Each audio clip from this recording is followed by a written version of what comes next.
No matter what happened in week 5, today is a chance to improve your fantasy team with the waiver wire. We're going to talk about a lot of names, something for everyone here. Now, let's just talk about some key injuries that we need to monitor in week number 6 that happened in week number 5. Not too many, honestly, compared to what's happened in previous weeks. Omarion Hampton. Look, right now we don't have any clear information. I'm sure there will be more reports even when this video comes out and multiple hours after this video comes out. But this is a play where Omarion Hampton left the field and didn't come back with that left foot. He was limping a little bit, favoring his left foot. And then we found out that he was in a walking boot. Now, Jeff Mueller, who's one of our favorites over on X, mentions that walking boots can often be precautionary use to minimize load bearing and accelerate initial healing. Doesn't dictate severity. The downside is we probably won't get much info out of Jim Harbaugh. So look, practice reports are going to be really important for Omarion Hampton, but there is a chance that he misses time. We'll talk about that in the waiver video. Darius Slayton, I mean, it doesn't matter. You're not going to start him anyway. And then Spencer Schrader, I know that's silly, but he was actually one of the best kickers in fantasy football. So if you had him, you're going to need to look for other options. Okay. Here are some names that should already be rostered in every competitive league. If you're in an 8 or a 10 team league, these guys would take priority if they're somehow available on the waiver wire. Caleb Williams is coming back from the bye. Bill Krosky-Merritt officially took over one of our trade targets heading into week 5. He finally took over that backfield. Shout out to everybody who was a Bill guy like me and waited on him and believed in the kid.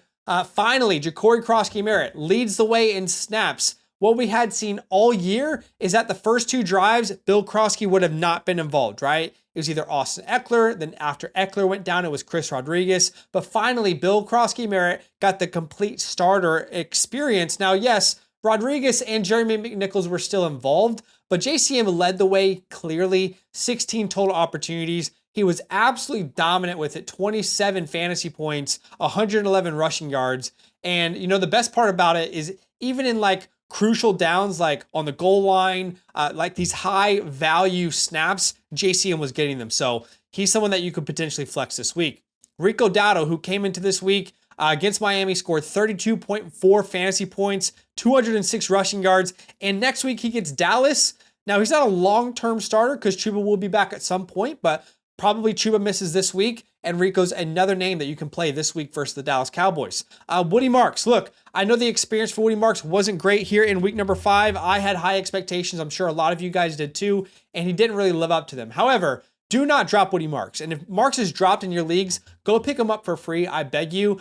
He still led all running backs in snaps, 27 compared to 24 for Nick Chubb. Obviously, Nick Chubb led the way in attempts, but this was a game that got out of hand really early, and they actually didn't need Woody Marks in most of the second half of this game. They scored 44 points, and as weird as it sounds, when CJ Stroud was taken out with all the starters, they also took out Woody Marks and Nick Chubb. So Marks will still be a decent flex play in the future. You should not give up on him. Okay, let's be 100% honest before we dive into this video. Okay, because I think it's important to be honest with this type of content. This is not a week where you should blow your fab on a player. This is not a week where you go all out and you go hard on the waiver wire, right? There are some flexible names to consider. There are some guys to stash, but there are no quote unquote league winners at this point. My number 1 pickup is Michael Carter. If for some reason he is out there on the waiver wire for you, he definitely deserves to be picked up. Now, we mentioned that both DeMarcado and Michael Carter were startable names this week, but we preferred Michael Carter.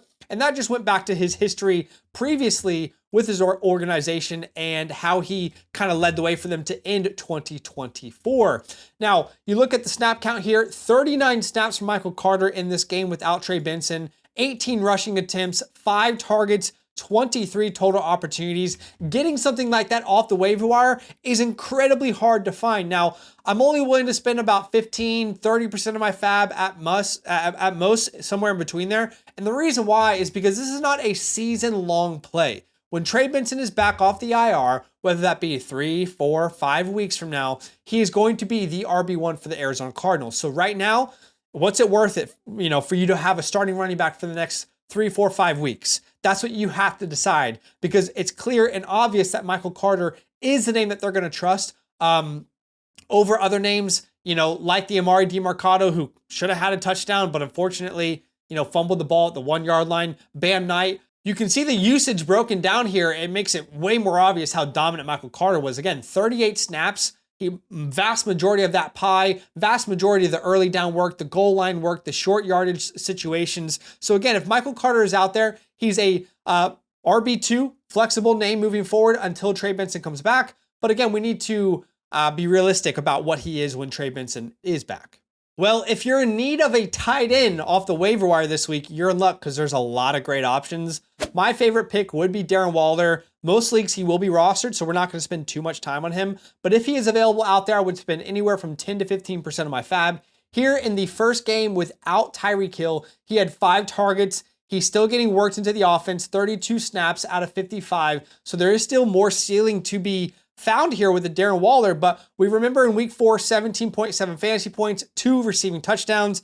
This week in week number 5, 5 catches, 78 yards and a touchdown. So there is plenty of upside for a name like Darren Waller, who hasn't even fully stepped into his potential, his role. And this is a team last year that made Jonnu Smith a league winner, so he's definitely worth a pickup. All right, at number 3, let's talk about Mason Taylor. Now, this is a name that was featured on our stash video this week. So hopefully if you needed a tight end, you were stashing Mason Taylor. There were a lot of signs that would indicate that his role was going to grow. For example, his targets grew every single week from 1, 2, 6, 7, and even 12 targets leading up to the last 5 weeks. A 12 target game, 9 catches, 67 yards. You absolutely love to see that. And keep in mind that, we're looking at a guy that had a high ankle sprain heading into the year. So who knows, Jeff Mueller talks about it, but who knows how hampered he was by that ankle, for the first couple weeks. Now he clearly looks like a feature weapon of this offense. He and Garrett Wilson, clearly the number 1 guys in this offense moving forward as receiving weapons. All right, at number 4, let's talk about Kendrick Bourne. Now, you might be surprised that I don't have Kendrick Bourne higher than this, but obviously, coming off an 11-target game on Thursday Night Football versus the Rams, he got 10 of those targets for 142 yards. Incredible performance. He faces the Bucs in Week 6. That's all great. That's dandy, right? But the reason I'm going to be a little bit more hesitant on Kendrick Bourne is, number 1, at some point, Ricky Pearsall will come back. Will that be this week? We don't know. Also, we will get Juwan Jennings back. Is that this week? We don't know. At some point, we will also get George Kittle back. And then at some point, Brandon Ayuk. So this is a very temporary play. I don't think there is a scenario out there where Kendrick Bourne is a league winner. He's a spot start as long as there are injuries to other receivers on this team. So again, proceed with caution. He is not a league winner. He's a flexible play if the guys ahead of him are still injured. Now, just quickly, before Monday Night Football begins tonight, go pick up Rashard Smith. If you're watching this afterwards, just skip. Right? But I think Rashard Smith is a great stash that should be picked up before Monday Night Football if you have a free spot. He had a career high 26% of the snaps last week versus Baltimore, as well as 8 total touches. Then the coaching staff said that they want to get him more involved. That's enough for me to at least pull the trigger on a free ad before Monday Night Football. Look, news is constantly changing in the NFL. It's been chaotic this year. But if you want my latest up-to-date rankings as soon as I hit submit for every week, as well as rest of season, then use the promo code LAND and get the season pass. It's a $34 one-time purchase with my code. It's about $2.90 per week for the rest of the season. Not only do you get access to my rankings, you get access to the entire Flock site, all the premium tools like the trade calculator, as well as some start, sit, and trade question vouchers to come in the live stream and ask me some questions. All right, the rest of the video, we're going to break it into sections: running back, wide receiver, tight end, quarterback, and defense. And we're going to go through a quick list. Let's start off with cheap running back ads. Kenneth Gainwell, for example, is a name that should be added. I do think Jaylen Warren will be the starter, so if Warren is healthy, Kenneth Gainwell is probably a nothing burger. They also face the Browns, so it's not a great matchup. That's why this entire group, I'm suggesting 1 to 5% of your fab. But Kenneth Gainwell was so damn impressive week 4 versus Minnesota that he has got to be added, because what if they give him a bigger role? That is worth holding on to. Now, let's talk about Hassan Haskins and Kamani Vidal. Obviously, earlier, we talked about the ankle injury, potential ankle injury for Amarion Hampton. Now, if we are going to see a scenario where, Amarion Hampton misses time, things do get quite confusing. I'm not going to lie to you. Dwayne McFarland actually noted that the time without Amarion Hampton, 60% of the snaps went to Kamani Vidal. Only 40% went to Hassan Haskins.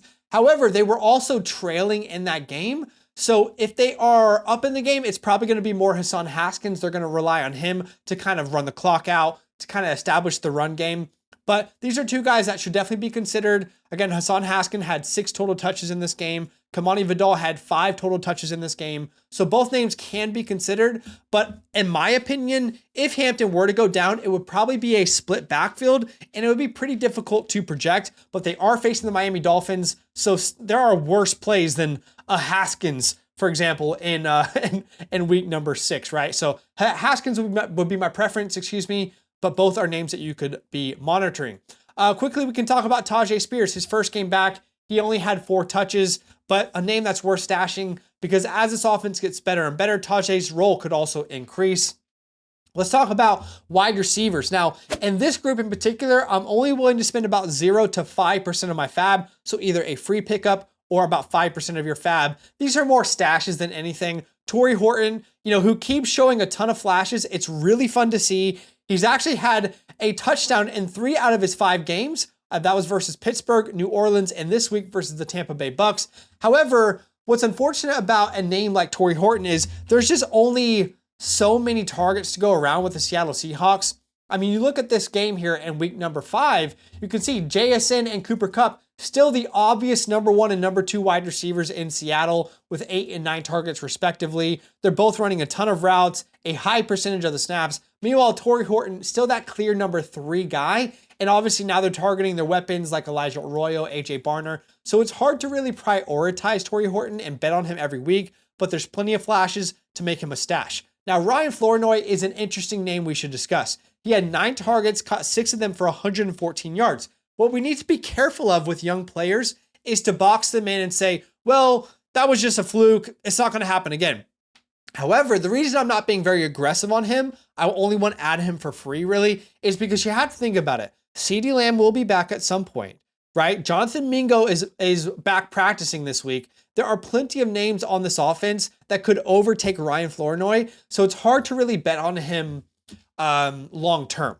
Let's talk about Isaiah Bond real quick. He had 8 targets, unfortunately didn't turn it into anything, only 2 catches for 29 yards. But I mean, if we actually look at the Browns team as a whole, and you look at all the top targeted weapons on the team, guess who had the most targets? Well, it's David Njoku, and then right behind him, Isaiah Bond. Isaiah Bond had more targets than Jerry Jeudy. He had more targets than any other name not named David Njoku. So that's an exciting thing to monitor moving forward. But of course, it doesn't mean that he's someone that you can play straight away.